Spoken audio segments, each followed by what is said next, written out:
Lake Tinn, Norway. A team of underwater archaeologists is on the trail of one of the great mysteries of World War II. Look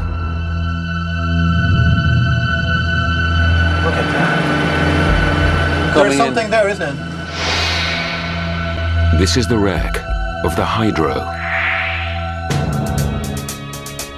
In February 1944, this ferry was carrying a secret cargo to the heart of the Third Reich. But the Hydro never made it. Boy, that thing is absolutely mangled. The Allies sank the Hydro because they feared that what was on board could make a reality of their worst nightmare, a Nazi nuclear bomb. For as Hitler prepared to plunge Europe into war, the German army was the first to begin researching nuclear weapons. In the race for the atomic bomb, the Nazis had a head start. So why didn't they win?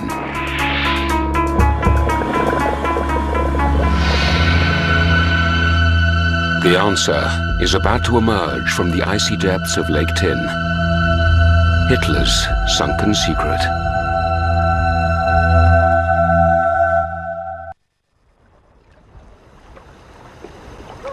For 60 years, the icy waters of Norway's Lake Tinn have held a secret.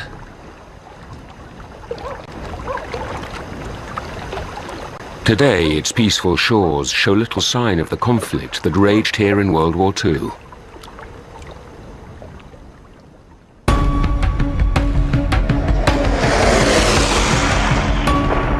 But under Nazi occupation, this region witnessed a deadly underground war of spies and saboteurs.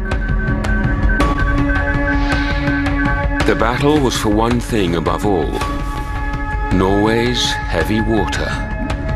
A mysterious substance that the Norwegian resistance fought desperately to keep out of German hands. In 1944, a final huge shipment was bound for Berlin. In a desperate act of sabotage, a passenger ferry supposedly carrying barrels of heavy water was sent to the bottom of Lake Tinn. Now, a team of underwater archaeologists are looking for those barrels. They want to know what's really inside them. Do they contain the key to the only weapon that could have won the war for Hitler? A Nazi nuclear bomb.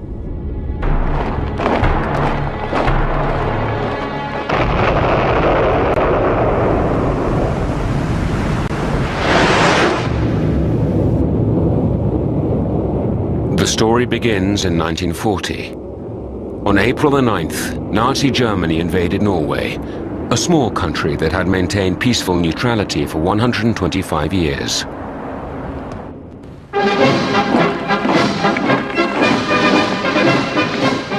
Taken by surprise, the Norwegians could offer little resistance. As opposition crumbled, the Germans headed straight for the remote area around Lake Tinn to take control of Norway's most valuable industrial enterprise. High in the mountains at the head of the Rjukan Valley was the Vemork hydroelectric plant, the world's largest hydroelectric power station. The Norsk Hydro Company used that power to make ammonia, the basis of fertilizer and explosives, both vital to the German war effort.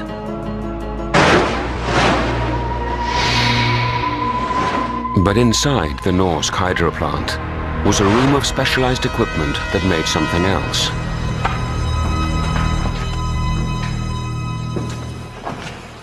Where are we here then? Well, look here, the original stuff, the high concentration cells. Physicist and historian Per Dahl is an expert on what happened here during World War II.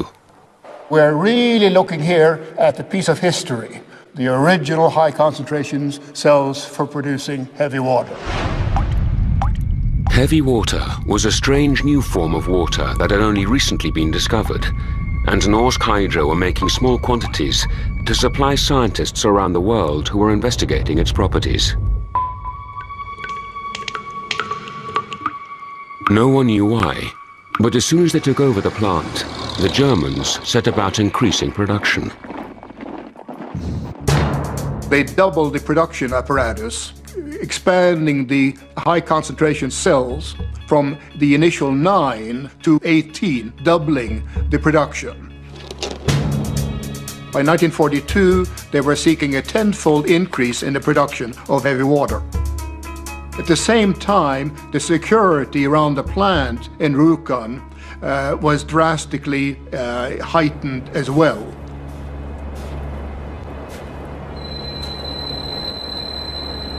But every move the Germans made was being watched.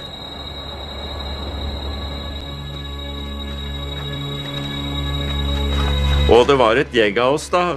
group of us, particularly the organized labor at the factory, wanted to create a movement to fight the Germans underground.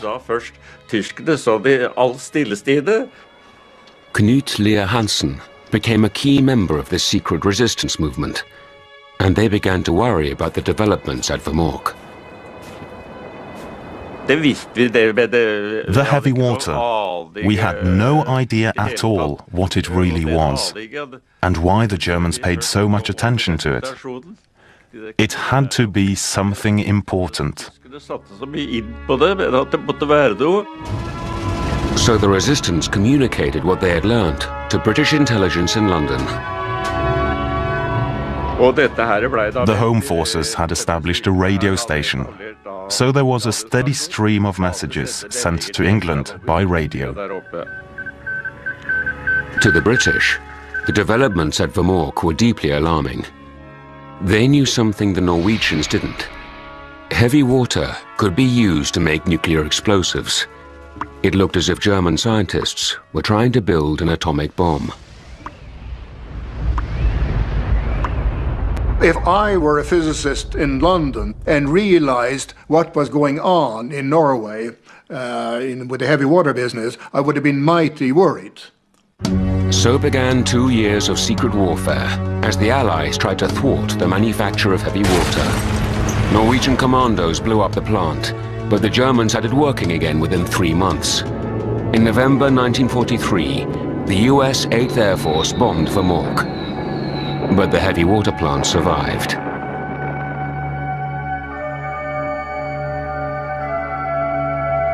Eventually, in 1944, the resistance learned that the entire production plant and 15 tons of partially purified heavy water was to be shipped to Germany.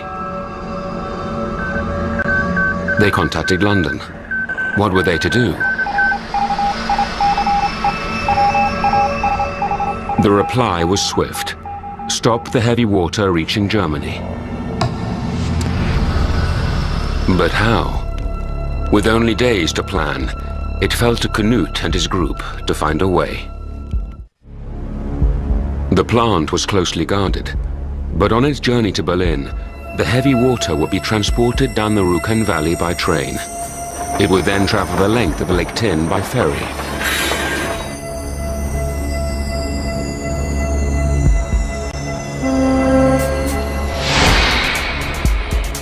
I personally thought that the only place that they would never be able to recover the barrels from would be the bottom of Lake Tinn.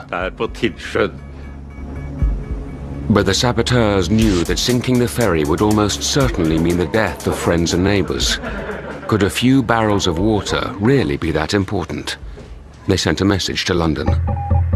Doubt whether the effect of the operation is worth the reprisals, which must be reckoned on. Stop. As we cannot decide how important the operation is, we request a reply soonest, if possible this evening. London replied immediately. Matter has been considered, and it is decided that it is very important to destroy the heavy water. Stop. Hope it can be done without too great misfortune. Stop. We send our best wishes for success in the work. A message came back that this plan should be carried out, the heavy water destroyed once and for all, unambiguously put, regardless of the loss of life. So we started the operation.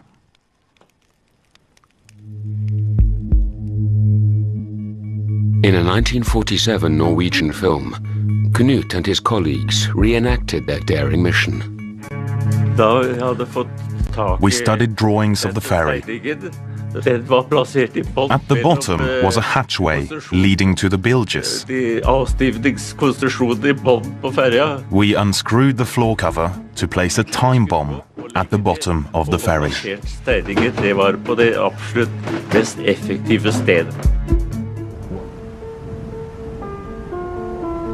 Early the next morning, the railway flat cars with their cargo of barrels rolled on board the ferry.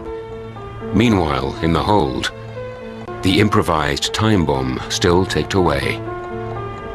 The Hydro was due to sail at 9:30, but just before 10 o'clock, it still had not left the dock. The ferry's delay meant that Halvard Askit and his fiancée Solveig just got there in time. We were late. We were celebrating my birthday, so we had to run the last bit to get the ferry on time.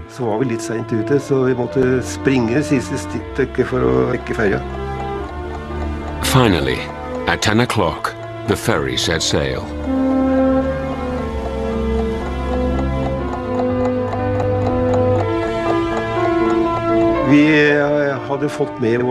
We had cake and food from my parents, and we were sitting downstairs in the saloon.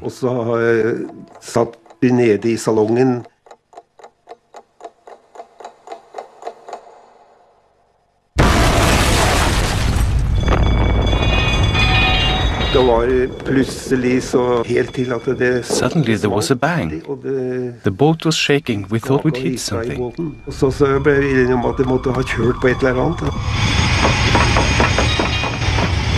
The ferry was rapidly filling with smoke and water. Halvard was faced with a terrible dilemma. His fiancée couldn't swim.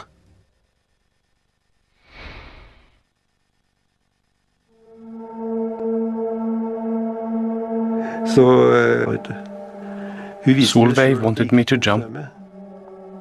She knew she couldn't swim, but I told her she would have to jump. She said, "Okay, you first, and I'll follow."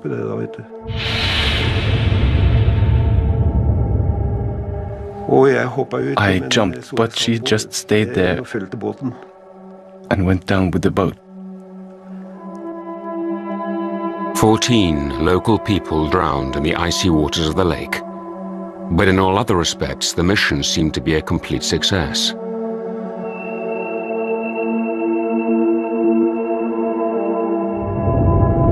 The ferry and its cargo sank just where the saboteurs had planned, in the deepest part of the lake, where nothing could ever be recovered.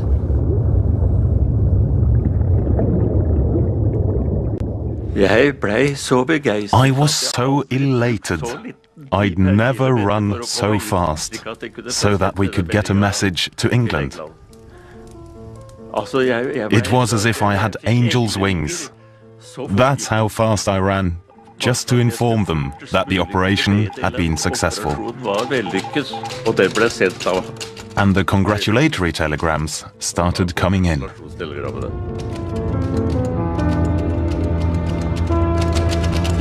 But mixed with the congratulations was concern. The Germans did not seem to feel that there was any reason to protect this shipment. They just sent it on its way. And the chief engineer at Vemork had also not heard anything about a German guard for this transport. London was suspicious. Had it all been too easy? With regard to the ferry, please make absolutely sure that the barrels on it were not dummy ones substituted by the Germans. Stop. Did the Germans in fact fool the Norwegian resistance? After the war, it became clear that some barrels containing heavy water had indeed made it to Berlin. What really went down with the Hydro? And what was the real significance of the heavy water?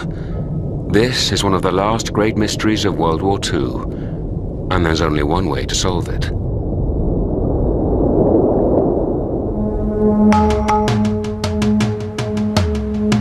To investigate, marine underwater archaeologist Brett Van Oof. I'm fascinated by World War II, and mostly what I'm fascinated by is that it's within living memory, and yet there's so many discrepancies. And in this case, there are some really glaring inconsistencies in what really was on the hydro. Where was it really headed? Why was it so easy to scuttle?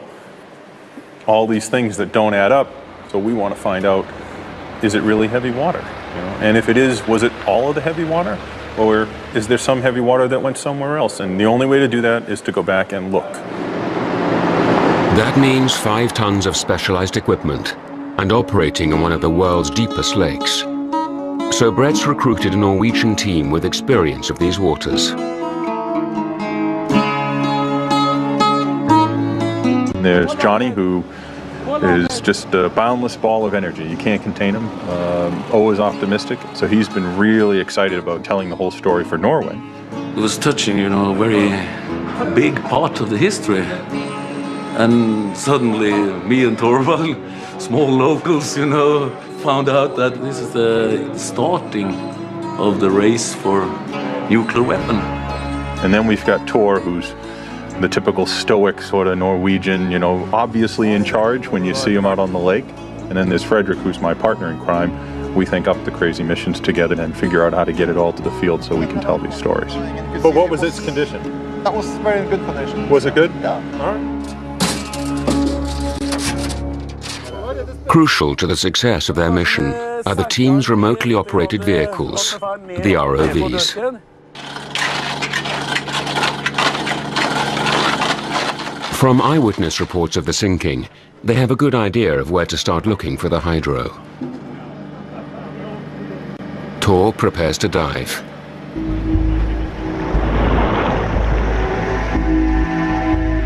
It will take about 20 minutes for the ROV to descend to the bottom of Lake Tinn.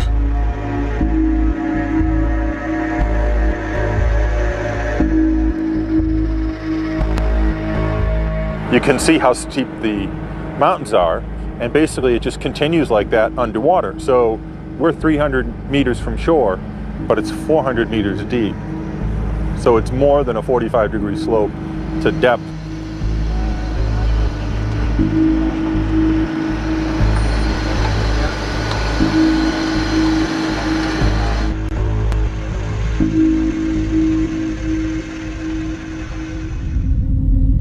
A cloud of sediment signals the ROV's safe arrival on the bottom of the lake.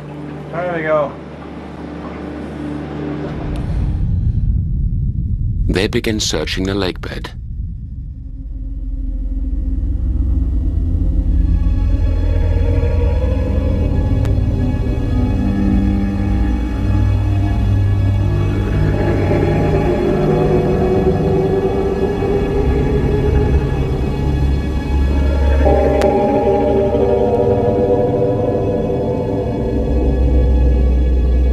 Suddenly the sonar starts to pick up a distinctive shape. This is the sonar image of the shipwreck, so it shows us we're about 25 meters away from the ship, so it should come into view on the video screens in a few seconds actually. So we're closing in, as you can see.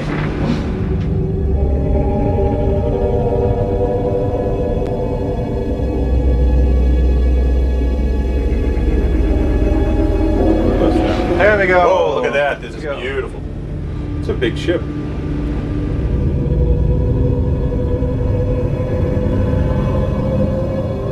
Can you still read the name? Can you see text? Hello. It looks fantastic. It's in great shape. So where are we? Right at the bridge there? Yeah.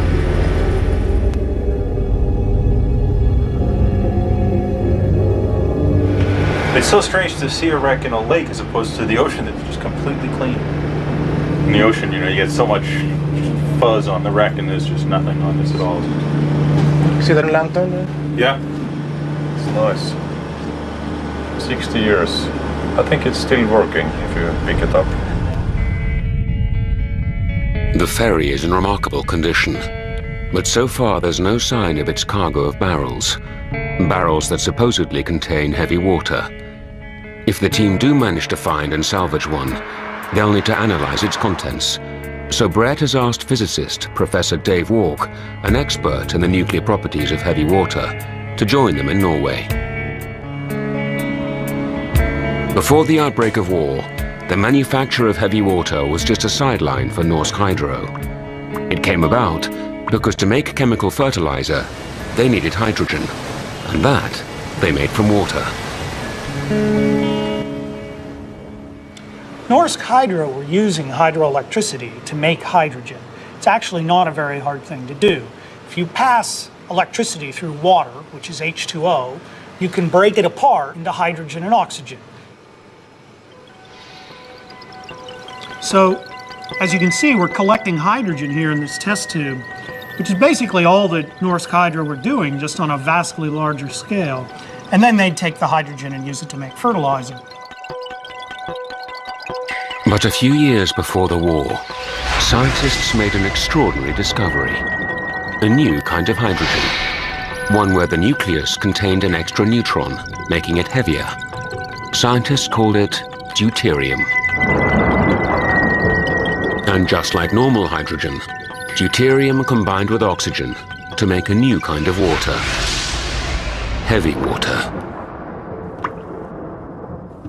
We call it heavy water for a very simple reason. I've got some heavy water here that we've frozen into heavy ice, and if I just drop it in this glass of ordinary water, you can see it sink straight to the bottom. Now, heavy water is actually present in ordinary water. It's about 0.01%. Or in other words, in this 5 liters of ordinary water, there's about that much heavy water. And one of the side effects of the process of breaking up water into oxygen and hydrogen is the heavy water is very slightly harder to break up than the light water. And so you end up with the water that's left behind having a slightly higher concentration of heavy water. And if you do this again and again and again and again and again and again and again, you can eventually end up with this, which is essentially pure heavy water. This is from Norsk Hydro. It's 99.76% pure heavy water. It was for this seemingly harmless substance that Norwegian resistance sank the Hydro. That's not a barrel, is it? What is that? It's a pipe. Oh, a stack, okay. As Tor maneuvers the ROV around the wreck of the Hydro, the team can begin to piece together the last desperate moments of the civilian passengers. This is the first class section. All right, okay, it's got 4 windows, just like on the... So we're here then? We're on the starboard side of the wreck? Yep. Okay. The ceiling have been... Oh, the ceiling's gone. You can see the doors where the people was fighting to get out. Oh, we're right at the... It's the boat. Oh, it's the boat. Oh, it's going down into the sediment. Look at that. So the whole forward part of the ship sort of disappears. It's amazing.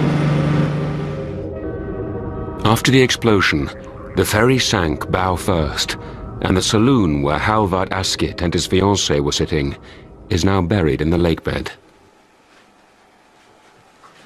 In the confusion, Halvard had left his fiancée for dead. But miraculously, Solveig survived and witnessed what happened to some of the cargo.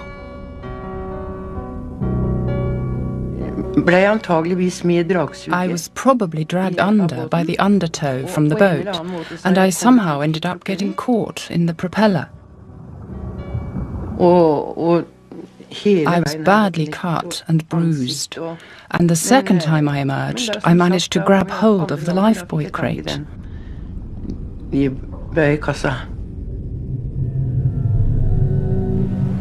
I couldn't see a lot, but I did see a barrel next to me, although I have no idea what was in it. A man was trying to get up onto it, but he didn't manage, and he drowned.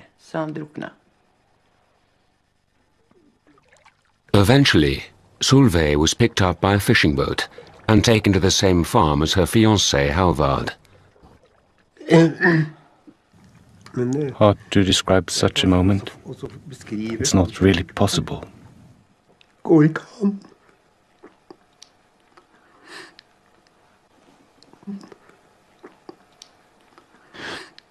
Solveig's account confirms that barrels were indeed aboard the Hydro. But where are they now? And if they floated, They can't have been full of heavy water. Are we very close to the stern now? Or is that a rail car there? Is that... Oh, that's one of the flat cars. Okay. Boy, that thing is absolutely mangled, though. Yeah. All the wood's gone on it. Or is that the underside we're looking at? Ah, I see. Okay, so it's flipped over. We've just seen one of the rail cars. It's sort of flipped upside down and sort of mangled up a little bit. The flat cars should have been loaded with the barrels, but everything has been badly crushed. Then the team get their first glimpse of the cargo.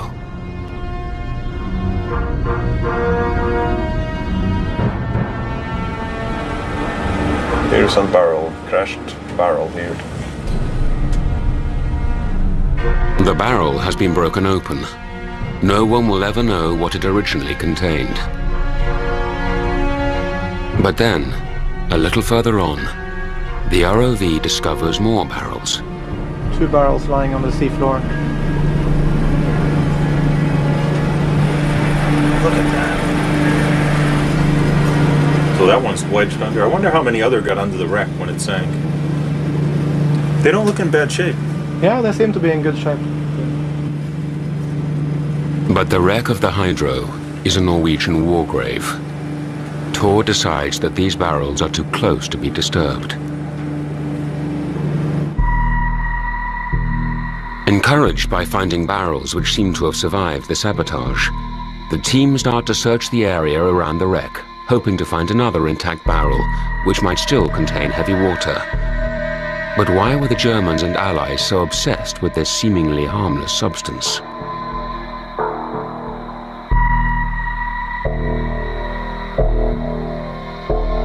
The answer lies in a discovery made by German scientists on the eve of the war. A discovery which would have momentous consequences.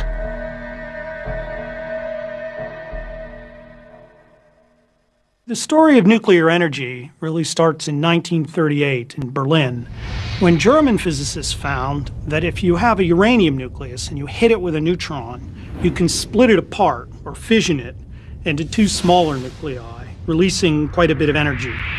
Now the key point is, in addition to energy, it also releases more neutrons, which can fission more uranium, releasing more neutrons, fissioning more uranium, causing a chain reaction, which in principle can release vast amounts of energy.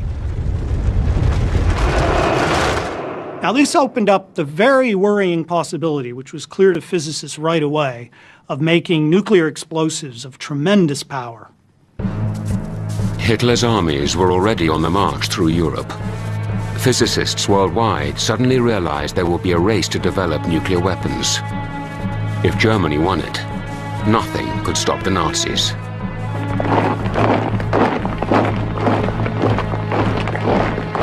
Professor Mark Walker is an expert in German wartime nuclear research.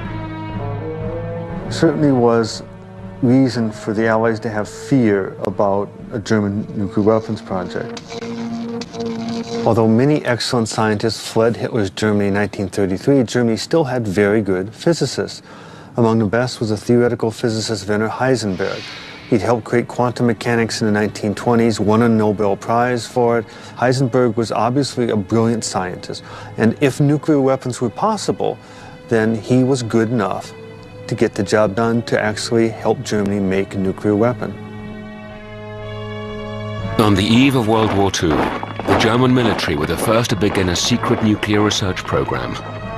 Recruited along with Heisenberg was his brilliant young protege, Carl Friedrich von Weizsäcker.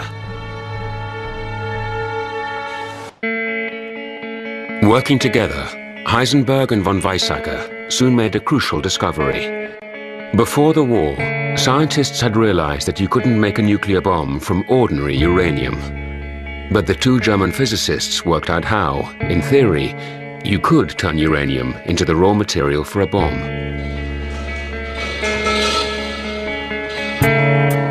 Well, the Germans recognized that natural uranium cannot be used as an explosive, but you can put it in a nuclear reactor. You can have a sustained, controlled nuclear fission chain reaction. And what happens is that the natural uranium, some of it is transformed into element 94, a transuranic element we now call plutonium. and plutonium is a nuclear explosive. But the Germans were not the only ones to work out a theoretical route to the atom bomb. British scientists came to the same conclusion, and when America entered the war in December 1941, the two allies pooled their scientific resources in the vast Manhattan Project. People tend to think of the Manhattan Project as a few, physicists on a mesa in New Mexico. In fact, it had the largest industrial facility ever built in the world, the gaseous diffusion plant at Oak Ridge. It included the huge reactor facilities at Hanford, facilities at Berkeley and Chicago, and it was bigger than the U.S. auto industry of the time. It spent a huge amount of money.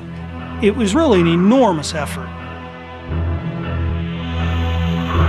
But the Allied scientists knew all their work would be in vain if the Germans got there first. However, German progress depended on a steady and growing supply of heavy water, which British intelligence and their Norwegian allies were determined they would not get.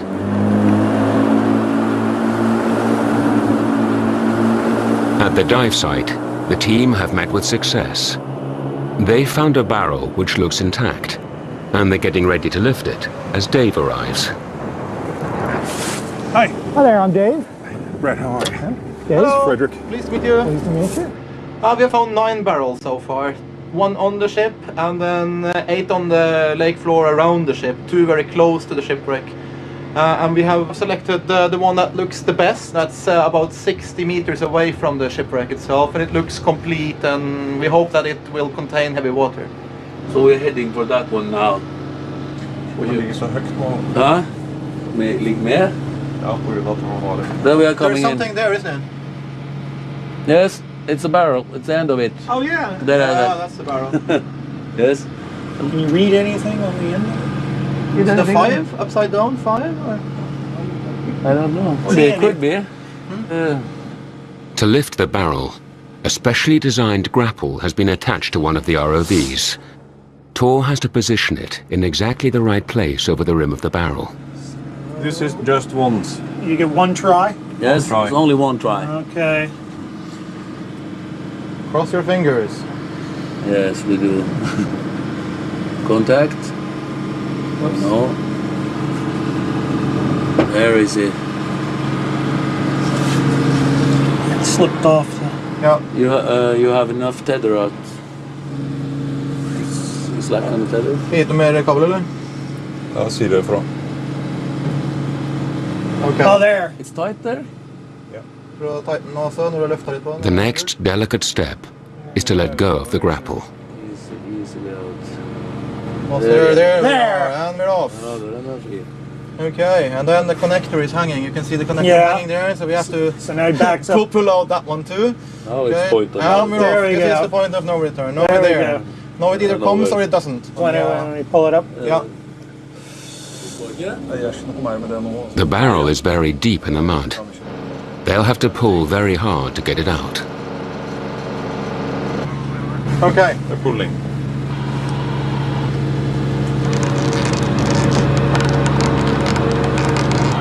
No sign of any movement yet. Oh. Can they tell how much force they're putting on with that winch? No, not exactly. Suddenly it will just go. Pop free. Yeah, it will pop free, so it's hard to say exactly when it's going to happen. Hvorfor er du fin tråd på det? There's a slight movement in it, so... Okay, There come it on, goes, it's coming!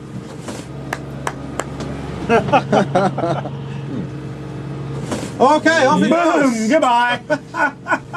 Barrel on a bungee. Yeah. Yep. And did you see the bottom of the barrel when it came Yeah. out? The paint was still on it. Yep. Ja, men- Don't drop it.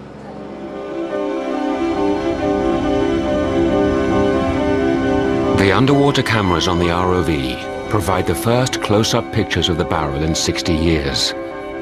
It looks intact, but the smallest of holes is enough to contaminate any heavy water it may contain with lake water.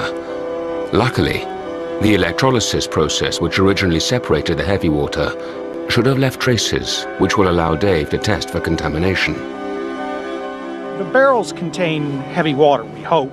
But to make the heavy water, to separate it originally, they had to add something else to make the water conduct electricity. They added something called potash lye, which is actually potassium hydroxide, which will make the water very caustic. Now, we measure whether water is caustic or not on a scale called pH.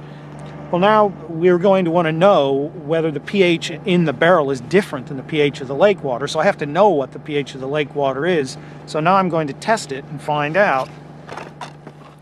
Okay, now you can see it's about 9, which is a little higher than you expect for ordinary water, but still much less than you would expect for the material in the barrel, which should have a pH of about 14. So when we open up a barrel, if it's 14, it's probably uncontaminated. If it's 9, it's just lake water.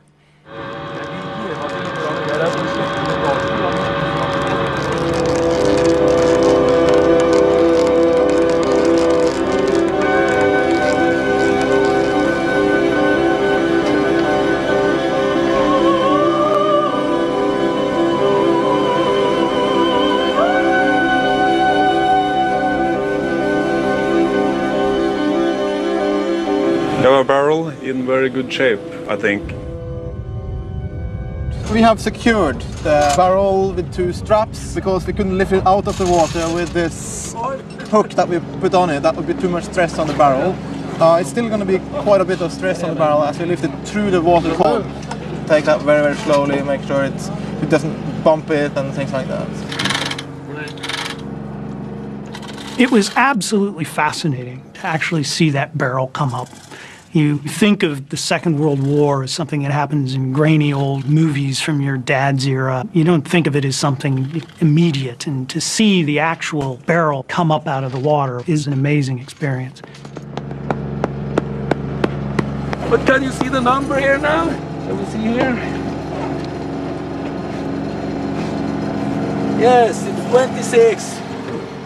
Now it's perfect. The corrosion goes at one angle and the dirt goes at another, and there's a little clear sector left, and the 26 is right in the middle of it, like it was planned that way. Yeah, it's good. But you know, nothing is pouring out and it's full of something. Well, we've got the barrel and we can clearly read the number on the end of it, which is fantastic. It's barrel number 26. But the question is, have the contents of the barrel been contaminated with lake water? Oh, it's coming. Whoa. It's coming up, Dave. Yeah, just go very slowly. Let it release the pressure. I think it's amazing. It comes up when you take off the lid. Yes, you take off the lid, yes. The gasket is good still, you know. Ah, they built them good back then. Yeah. Okay. Oh, look Very here. good. Look here. It's still boiling. Be careful here. What? Careful, careful, careful. Precautions being taken here. Potassium hydroxide is very, very caustic. It looks clear. There it is. This, I think, is good stuff, Dave. Yeah, it looks you good. Know, it's not like water, you know, it's a bit more softer of viscosity. I'm now going to measure the pH. Just put this meter in the solution and wait a few moments for it to equilibrate.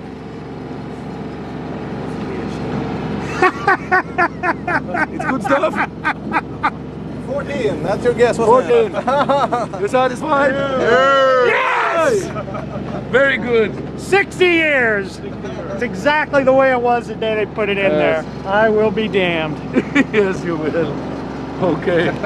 Shake hands with this. I'd also get a kiss, no? Fantastic. They sank it and believed it should never come to the surface again. Everyone said it's gone forever. But after 60 years, it's still are, you know. Well, I mean, it's an incredible feeling. There was a heck of a lot of work to get this. So we have to get this back to the lab in London so we can find out what the purity of the heavy water really is. Because, amazingly, the barrel's number is still legible, Dave will be able to do far more than just check if it contains heavy water. In the archives of Norsk Hydro, Per Dahl has found documents which list the entire shipment which was supposedly aboard the Hydro when it sank.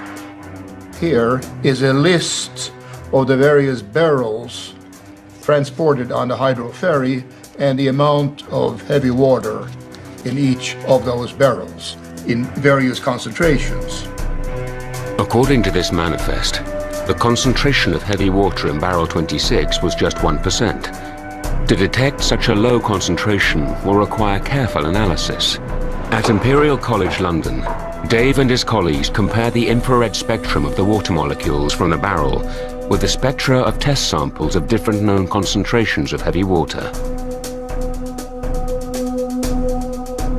We've tested the samples of heavy water here at Imperial quite a few times, and we can say with considerable confidence that that water is enriched in heavy water. The result is unequivocal. It's about 1.1% plus or minus 0.2% heavy water, which, interestingly, is pretty much exactly what the manifest said it would be. So one mystery about the hydro has been forever laid to rest. We've learned there really was heavy water on the hydro. Any speculations that the Germans had pulled some sort of swap are just not true. The shipping manifest appears to be largely correct. And if that's so, it helps to clear up another puzzle. The manifest shows that the low-numbered barrels which contained the high concentration of heavy water were little more than half full. That explains why some of them floated. It was probably these barrels, recovered by the Germans, which ended up in Berlin. But that raises a new and troubling question. It's clear from the manifest that most of the barrels contained only very dilute heavy water. Despite the apparent size of the shipment, the total quantity of pure heavy water was quite small.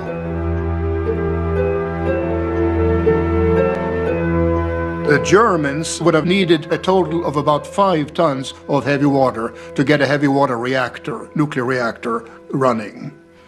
The list here informs us essentially that about half a ton of heavy water was being transported to Germany.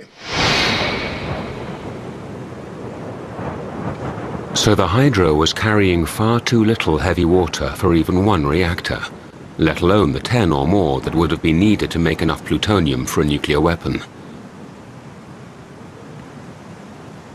So were the Allies right in their belief that the heavy water was destined for a bomb project? Did the Germans, in fact, want it for some other purpose?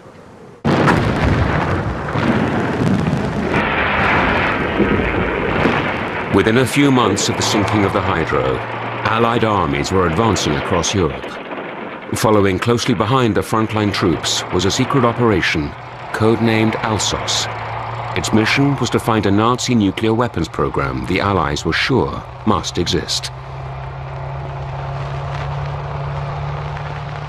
For months, Alsos scoured newly liberated Europe and found nothing. Then, just days before the final German surrender, they came to Heikelloch, a small town in southern Germany. Beneath the Baroque church there was a cave, and inside they found the intended destination of the Norwegian heavy water. A makeshift laboratory with a single experimental reactor that German scientists still had not got working. The Nazi nuclear bomb, which had inspired so much fear, turned out to be a mirage.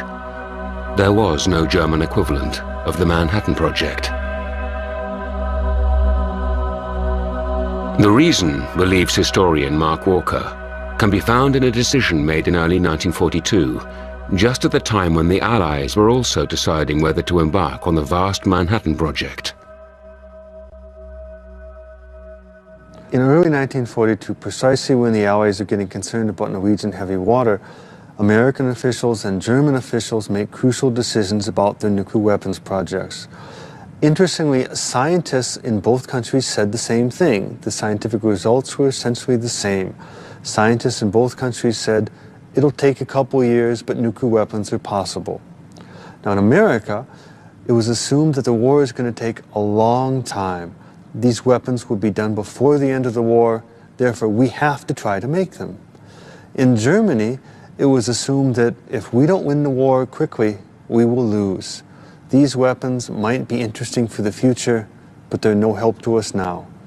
It would be a waste of energy, money, and time to try to make them. So German nuclear research was transferred to civilian control. The hydro shipment was destined for an experimental reactor project.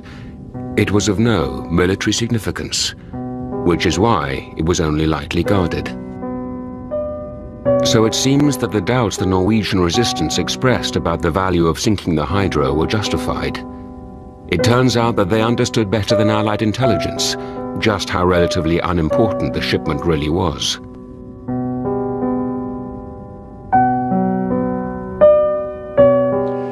I would say that the Allies were not paranoid as such.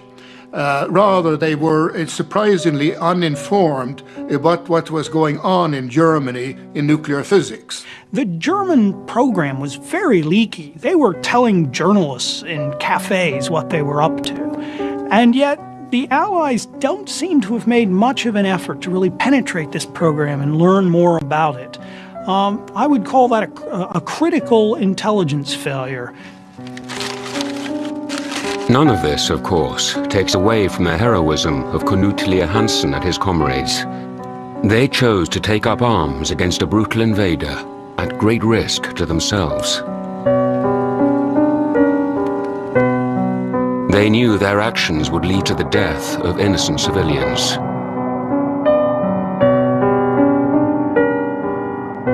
But the bitter truth is that World War II, like all modern wars,